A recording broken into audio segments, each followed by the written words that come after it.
Well, elsewhere, wildfires are ravaging parts of the western United States, forcing hundreds to evacuate their homes. The blazes have been exacerbated by a record-smashing heat wave that has killed over 50 people in the state of Oregon alone. Scientists are pointing the finger at climate change, fueling a mega drought that has turned swathes of the U.S. into a tinderbox. Oregon's bootleg fire is the largest of nearly 60 active wildfires currently burning across the western United States. The extent of the blaze can be seen best from above.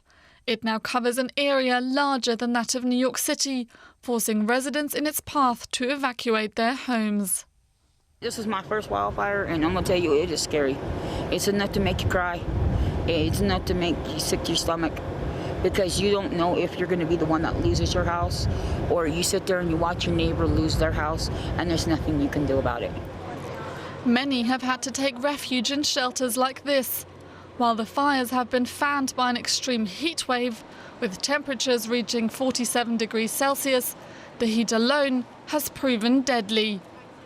At least 54 people have died from hot weather in Oregon alone over the last few weeks. The age range is from 48 to 97 with an average age of 70. So that affirms what we know, which is that older individuals are at higher risk of heat-related illness. The majority of them died alone and without air conditioning. Scientists offer little consolation. They see a direct link between climate change and heat waves that are fueling these extreme fires.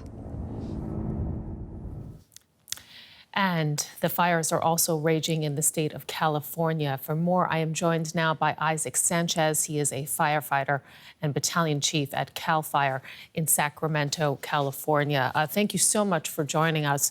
What is the situation like in California right now? Well, it's very similar to what's happening across the West. Elevated temperatures, low humidities, and of course, a receptive fuel bed that's ready to burn with the introduction of the smallest spark. So, given that, I mean, what sort of challenges are you now facing when trying to extinguish, fires and keep people safe amid this extreme heat? So the primary challenge that we face this time of year, and we're facing it sooner in the year than we ever have in the past, is the rate at which these fires grow and spread. That can obviously present challenges not only for the firefighters who are trying to put the fire out in the first place, but it's absolutely affecting the communities that these fires are burning near, and of course, causing the evacuations that are clearly challenging our communities. Talk with us about, if you could just put this into the broader context for us.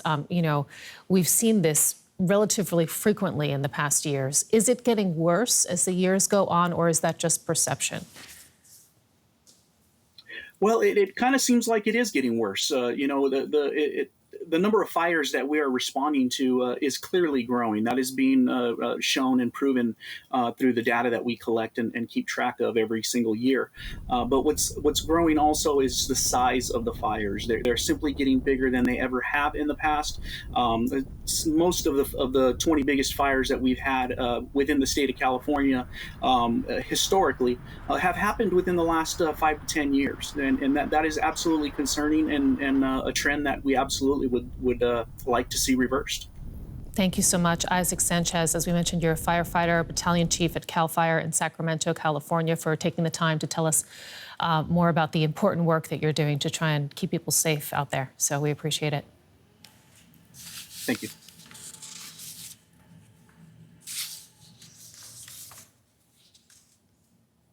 Let's get more insight. We are joined by Karl Friedrich Schleusner. He is a climate physicist at Humboldt University in Berlin. And Karl Friedrich, we've just heard there, we spoke to that firefighter there in California. We're also, not only seeing in the U.S., but also Canada, Russia, Spain, extreme heat waves, record temperatures in many parts of the world. A lot of people point to climate change. Is this climate change, or is this just weather? Well, it's both, but it's definitely climate change. One thing that we know for sure is that climate change is fueling heat wave and making them more severe. And that's exactly what we are seeing, and also exactly what we can link with scientific methods to climate change. And we are seeing, in particular in the case of the northwestern heat wave in the US and Canada, that we are not just loading the dice and making extreme heat waves more frequent, we are also seeing unprecedented events that wouldn't have happened without climate change. So we're not just throwing more sixes, if you want to say so. Climate change is making us throw sevens, and the impacts of this are now being felt all over North America. And part of your job is, in fact, not just to assess what's happening right now, but also to perhaps project into the future when it comes to the impact of climate change. What are you expecting now in the coming years, given the current situation? Well, colleagues of mine, just to keep at the example, have done an analysis on the characteristics of this heat wave and why this today is indeed a very rare and extreme event. At a warming of 2 degrees above pre-industrial levels, such an event could happen every 5 to 10 years. So that's by mid-century, in a couple of decades. And I think it's illustrating that the climate crisis is not something that's happening in the far future. It's something that's very much upon us. I'm being based in Berlin, and instead of saying we are leaving the American sector, maybe we should have signposts everywhere that we are leaving the civilization-friendly sector, with CO2 concentrations in the atmosphere being the highest in the last 3 million years, and temperatures as we record them probably the highest in the last 12,000 years, so in the time when humans started to do agriculture and civilization started to prosper. I'd like to ask you about the plans on the table to try and, combat climate change, get emissions under control. The European Union, for example, says that it wants to drastically cut emissions in the next decade. What do you make of that plan? Is it enough? It's urgently needed, but we do know that plans that we have on the table are insufficient to achieve the 1.5 degree limit of the Paris Agreement. And these impacts remind us that we should cut emissions as soon as possible and as drastically as possible in order to limit such future impacts. So while we see a lot of promising developments in recent years, also with a change in the global political landscape on climate action and a lot of countries committing themselves to achieve net zero emissions by mid-century, much more is required, in particular in the next decade, to slow down climate change and get us on a track towards achieving the Paris Agreement. Karl Friedrich Schleusner, climate physicist, joining us from Berlin. Thank you so much. Thank you very much.